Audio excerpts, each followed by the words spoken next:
Bonjour à tous, bienvenue sur la chaîne Pretty Vagina. Donc avant toute chose, j'aimerais vous remercier tous d'être sur la chaîne. On est à près de 72 abonnés.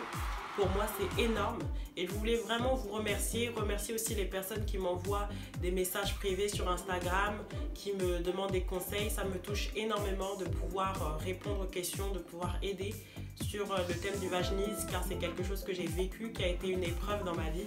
Et aujourd'hui, si je peux aider quelques personnes, ça me fait énormément plaisir. Donc si vous êtes nouveau sur la chaîne, n'hésitez pas bien sûr à vous abonner, à liker la vidéo et cliquez surtout sur la petite cloche. Comme ça, ça va vous permettre d'avoir toutes les notifications directement. Alors aujourd'hui, nous allons parler de la culpabilité.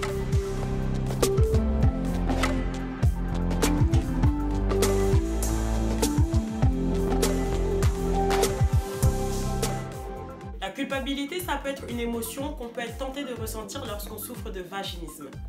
On peut se dire je me sens coupable parce que je n'arrive pas à faire d'enfant. Je me sens coupable parce que je n'arrive pas à satisfaire mon mari. Je me sens coupable et je me dis qu'il va aller voir ailleurs, je ne mérite pas, j'ai envie de fuir.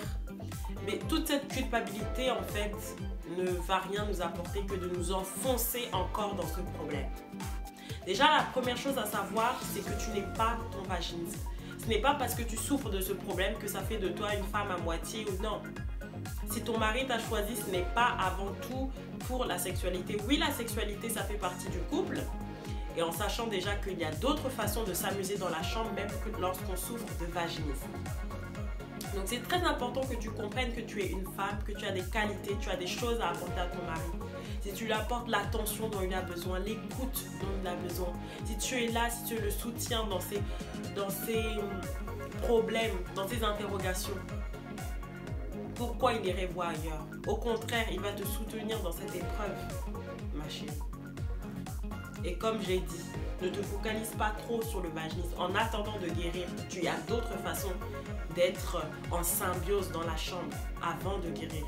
Donc la culpabilité, tu peux tout de suite l'oublier.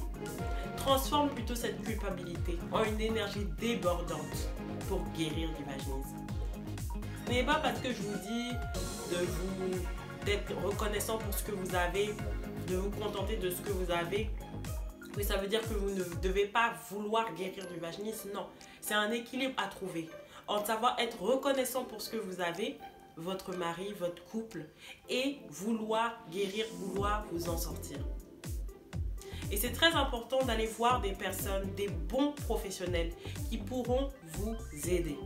Moi, j'entends souvent des témoignages de femmes qui vont voir des psychologues, des sexologues. Et ce n'est pas pour les blâmer, c'est juste qu'ils sont ignorants. Et ils ne savent pas leur donner les solutions adéquates. Ils proposent des solutions telles que des antidépresseurs. Or, la femme n'est pas dépressive. Des crèmes, des opérations, des incisions de l'hymen. Or, la femme n'a rien avec son hymen. Le vaginisme peut être lié et souvent même lié à des problèmes internes, des blessures émotionnelles, des blessures liées à l'enfance, des peurs, des conditionnements. Et c'est pour ça qu'un accompagnement psychologique est nécessaire en fait dans le cadre du vaginisme.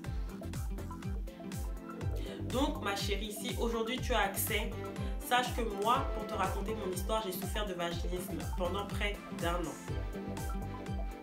J'ai été voir plusieurs professionnels et j'ai entendu parler d'une professionnelle en particulier qui avait elle-même souffert de vaginisme. Et donc j'ai décidé de lui faire confiance. J'ai décidé de suivre un de ses programmes.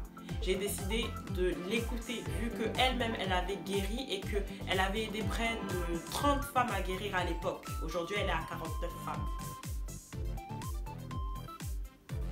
Et c'est cette décision que j'ai prise. Si toi aussi tu veux en savoir plus sur tout ça, tu peux me contacter, je vais mettre le lien dans la barre d'infos. Tu peux me contacter, tu t'inscris, j'ai mis mon calendrier. On peut s'appeler pendant 45 minutes, on peut parler. Si tu veux directement passer à l'inscription du programme, pareil, tu m'envoies un petit message. Je vais aussi mettre le lien d'un groupe sur Facebook où tu pourras t'inscrire si tu souffres de vaginisme. Comme ça, ça va te permettre d'avoir des conseils aussi gratuits, d'avoir des témoignages de femmes qui ont guéri. Ça, je vais mettre aussi le lien. Donc, n'hésite pas à venir. Dans tous les cas, si tu souffres, ne reste pas seul, ça sera à rien. Ne reste pas dans ton coin. ça ne sert à rien de rester dans ta culpabilité. Ça va juste te rendre malade, ça va juste te rendre triste, mais ça ne va pas t'apporter des solutions. Donc ma chérie, si toi aussi tu veux t'en sortir, si toi aussi tu es intéressé aussi par le programme que moi j'ai fait, n'hésite pas. Tu peux soit souscrire directement ou tu peux aussi me contacter pour en savoir plus. Je te fais plein de bisous. N'hésite pas aussi à me contacter sur Instagram parce que je réponds bien sur Instagram. Donc, il n'y a pas de souci. Je te souhaite une très bonne journée. Abonne-toi à la chaîne. N'hésite pas à partager, liker la vidéo. Et je t'embrasse. Bye!